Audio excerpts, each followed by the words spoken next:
Take this kiss upon the brow, and in parting from you now, thus much let me avow. You are not wrong who deem that my days have been a dream. Yet if hope has flown away, in a night or in a day, in a vision or in none, is it therefore the less gone? All that we see or seem is but a dream within a dream. I stand amid the roar of a surf-tormented shore, and I hold within my hand grains of the golden sand. How few, yet how they creep through my fingers to the deep, while I weep, while I weep. O God, can I not grasp them with a tighter clasp?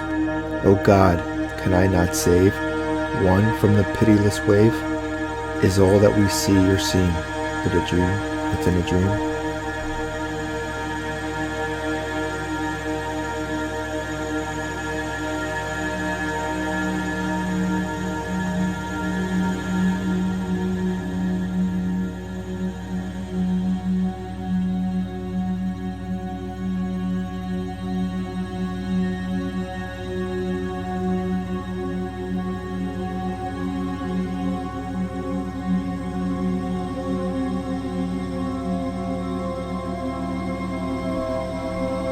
It was many and many a year ago, in a kingdom by the sea, that a maiden there lived whom you may know by the name of Annabel Lee.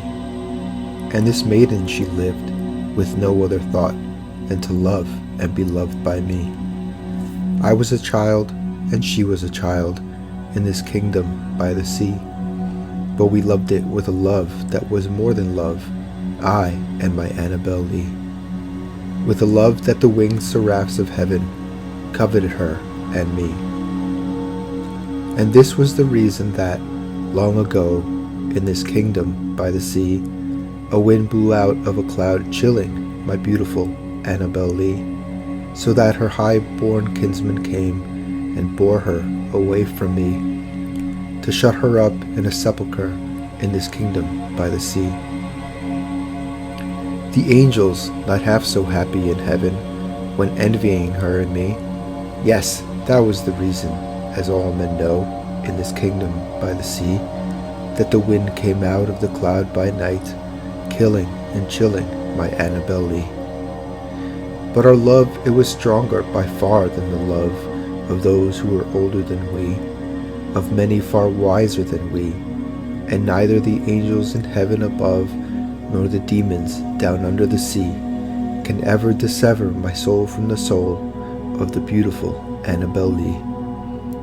For the moon never beams without bringing me dreams of the beautiful Annabel Lee, and the stars never rise but I feel the bright eyes of the beautiful Annabel Lee.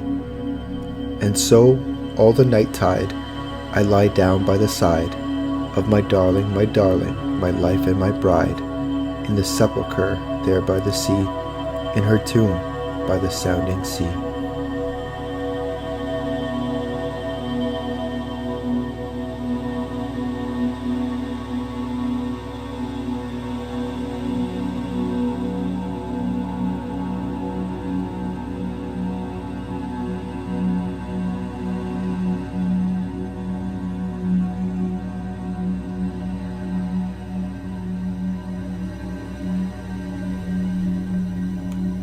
From childhood's hour, I have not been as others were.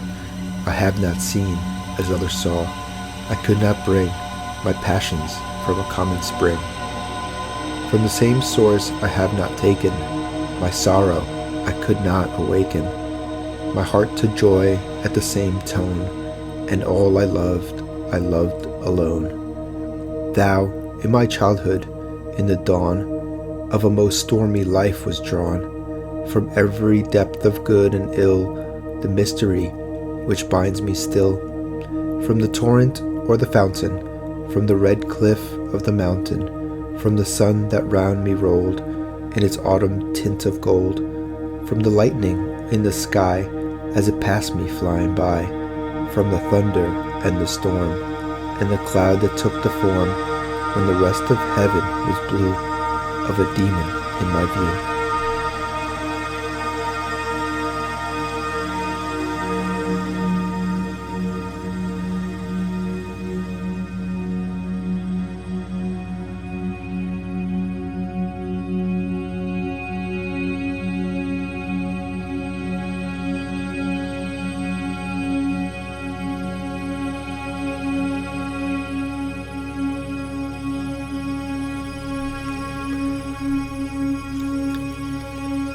Once upon a midnight dreary, while I pondered, weak and weary, over many a quaint and curious volume of forgotten lore, while I nodded, nearly napping, suddenly there came a tapping, as of someone gently rapping at my chamber door.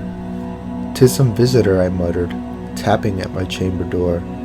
Only this, and nothing more. Distinctly, I remember, it was in the bleak December, and each separate dying ember wrought its ghost upon the floor.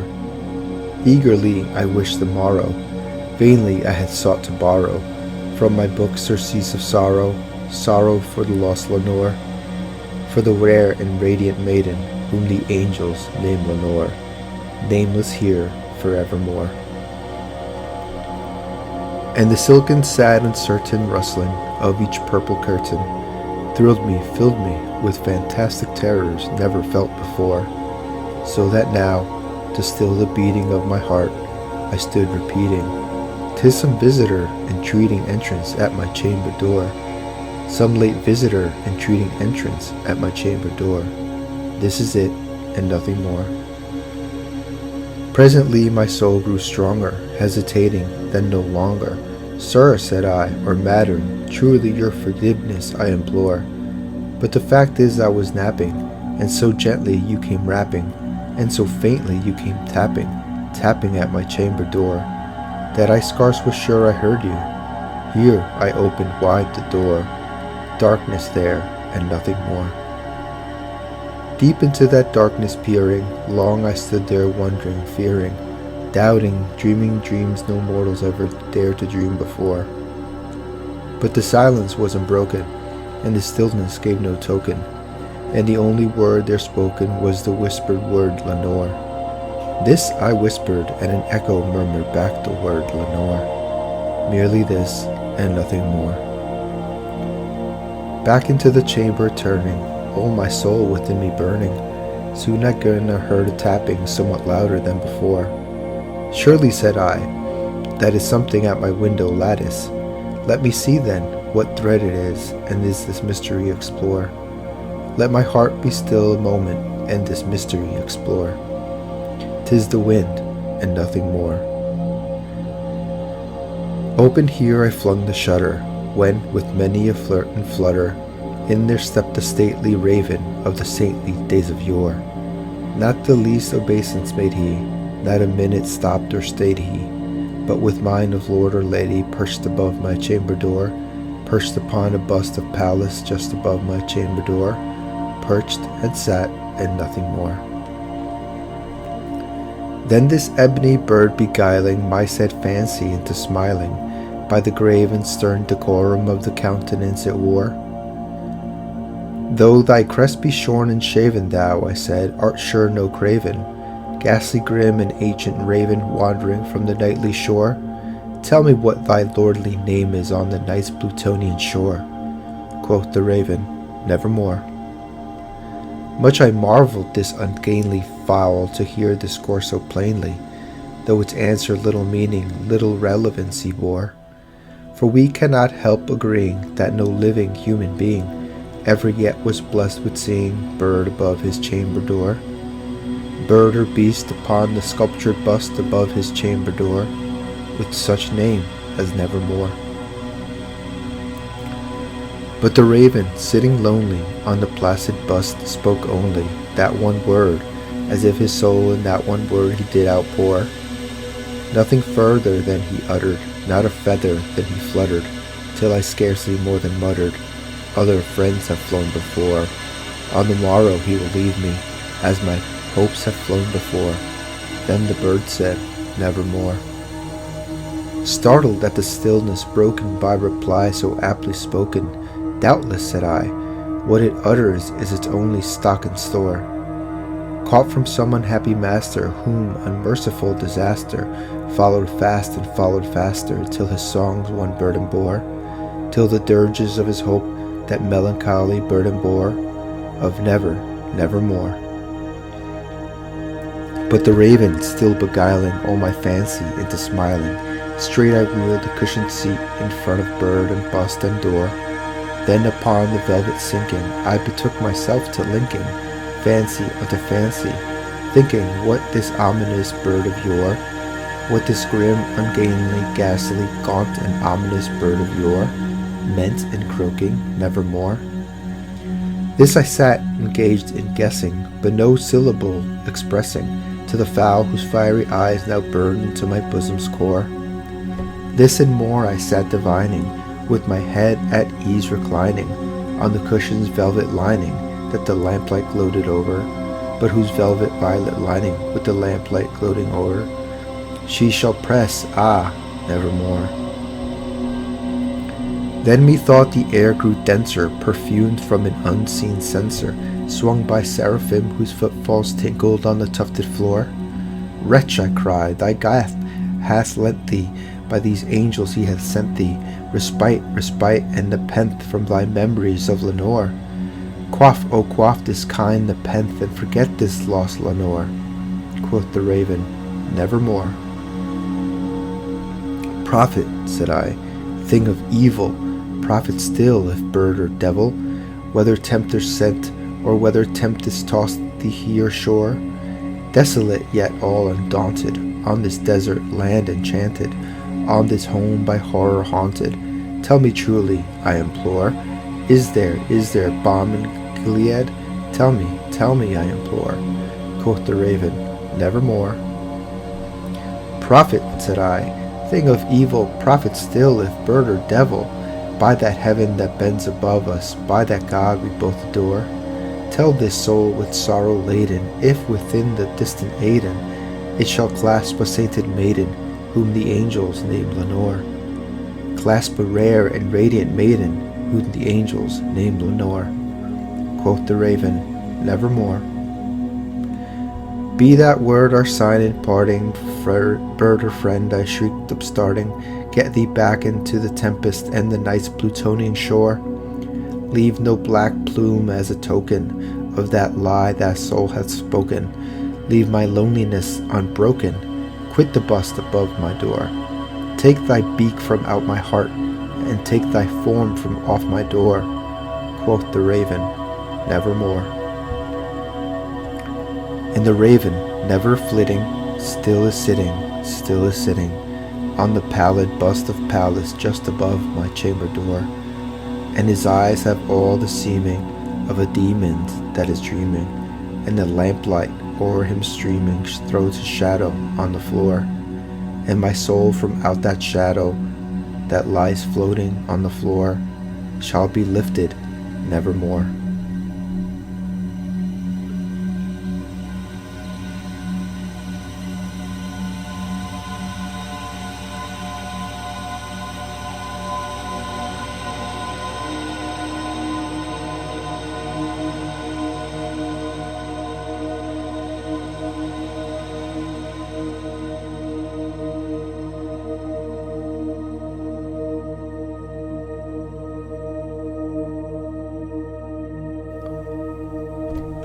Because I feel that in the heavens above, the angels, whispering to one another, can find among their burning terms of love none so devotional as that of mother.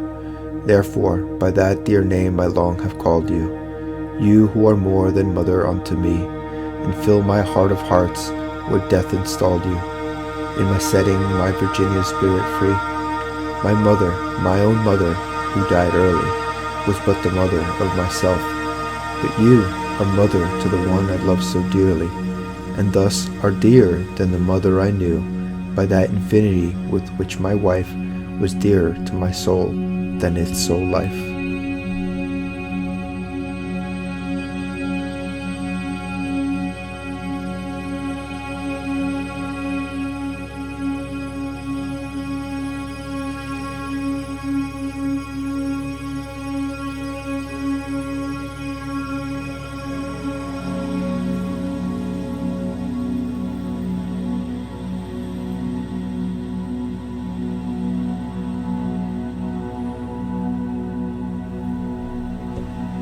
By a route obscure and lonely, haunted by ill angels only, where an eidolon named Night on a black throne reigns upright, I have reached these lands but newly, from an ultimate dim thule, from a wild clime that lieth sublime out of space, out of time.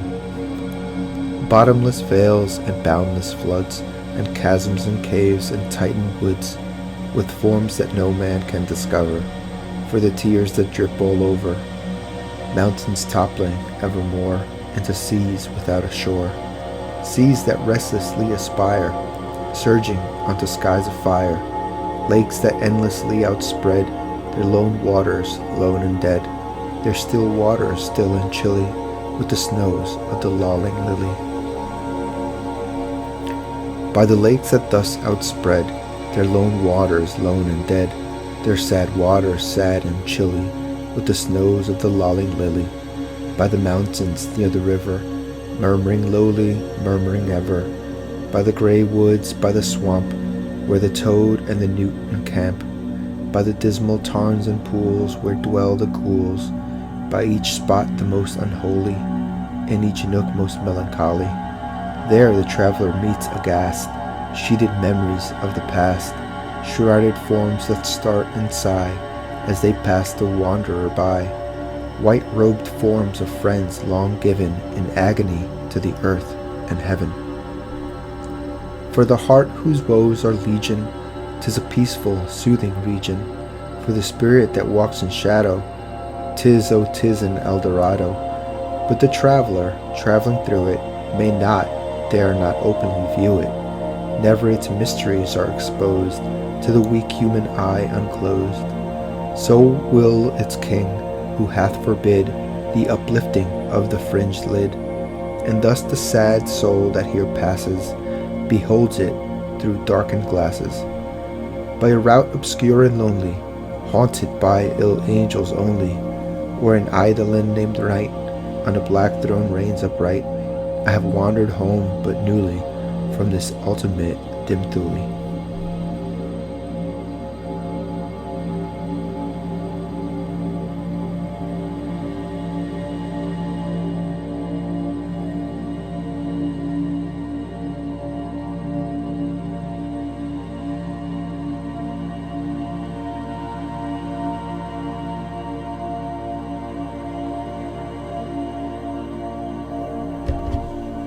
Gaily bedight, a gallant knight, in sunshine and in shadow, had journeyed long, singing a song in search of Eldorado.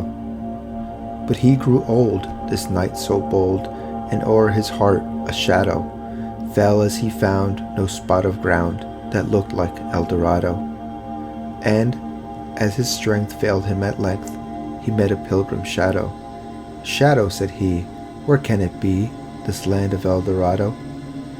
"O'er the mountains of the moon, down the valley of the shadow. Ride, boldly ride," the shade replied, "if you seek for Eldorado."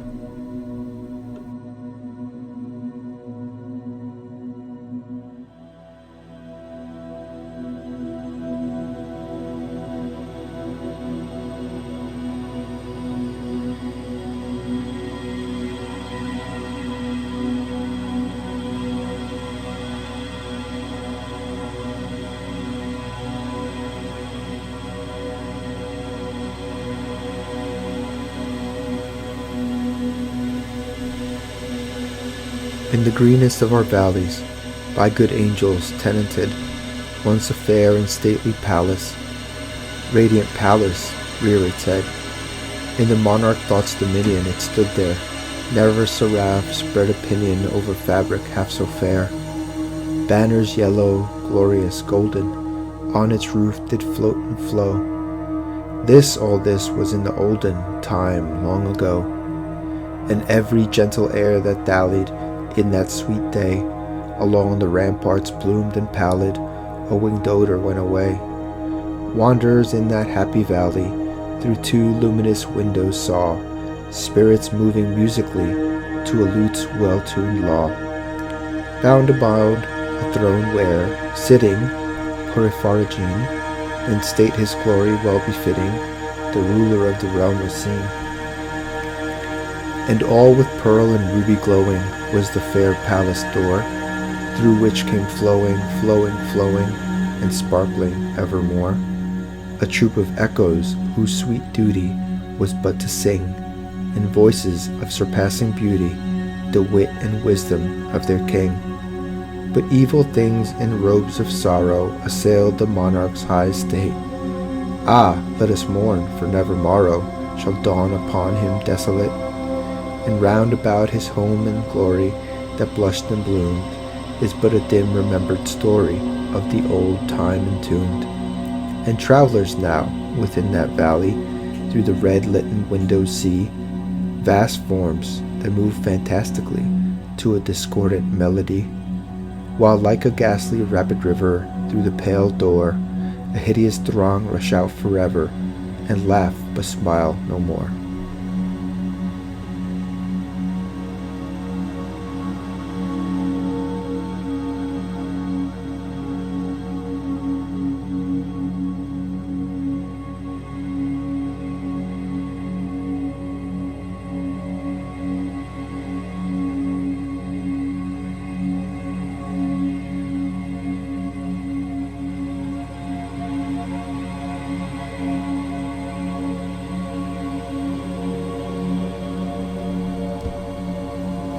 Ah, broken is the golden bowl, the spirit flown forever.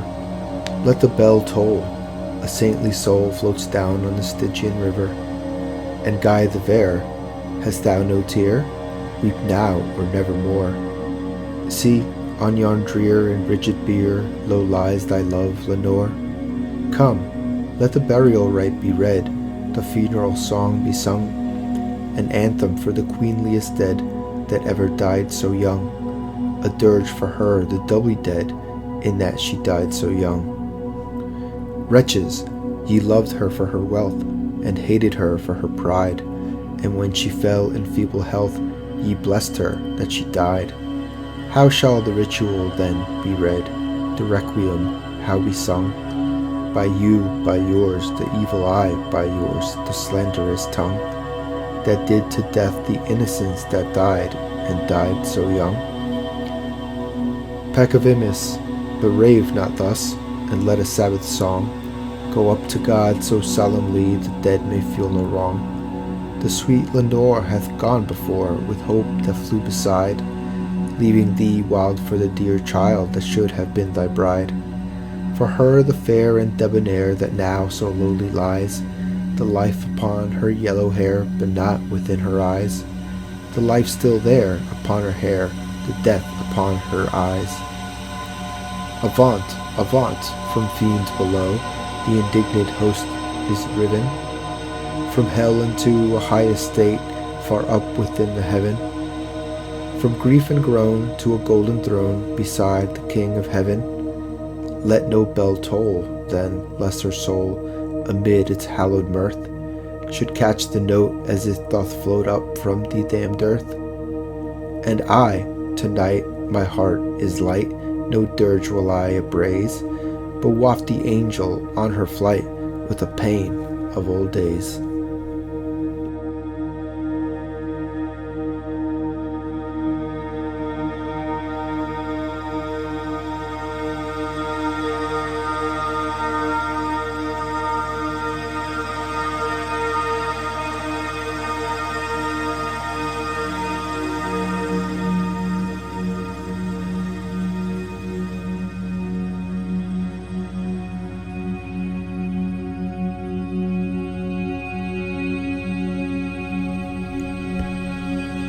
Lo, death has reared himself a throne in a strange city, lying alone, far down within the dim west, where the good and the bad and the worst and the best have gone to their eternal rest. Their shrines and palaces and towers, time-eaten towers and tremble not, resemble nothing that is ours. Around by lifting winds forgot, resignedly beneath the sky, the melancholy waters lie. No rays from the holy heaven come down on the long night time of that town, but light from out the lurid sea streams up the turrets silently, gleams up the pinnacles far and free, up domes, up spires, up kingly halls, up fanes, up Babylon-like walls, up shadowy long forgotten bowers, of sculptured ivy and stone flowers, up many and many a marvelous shrine, whose wreath friezes intertwine, the vial, the violet, and the vine. Resignedly beneath the sky, the melancholy waters lie, so blend the turrets and shadows there, that all seem pendulous in air, while from the proud tower in the town, death looks gigantically down. There, open fanes and gaping graves yawn level with the luminous waves, but not the riches there that lie in each idol's diamond eye, not the gaily jeweled dead tempt the waters from their bed, for no ripples curl, alas, along that wilderness of glass, no swellings tell that winds may be upon some far-off, happier sea, no heavings hint that winds have been on seas less hideously serene. Below, a stir is in the air, the wave, there is a movement there, as if the towers had thrust aside, in slightly sinking the dull tide, as if their tops had feebly given a void within the filmy heaven. The waves have now a redder glow, the hours are breathing faint and low, and when, amid no earthly moans, down, down that town shall settle hence, hell, rising from 1,000 thrones, shall do it reverence.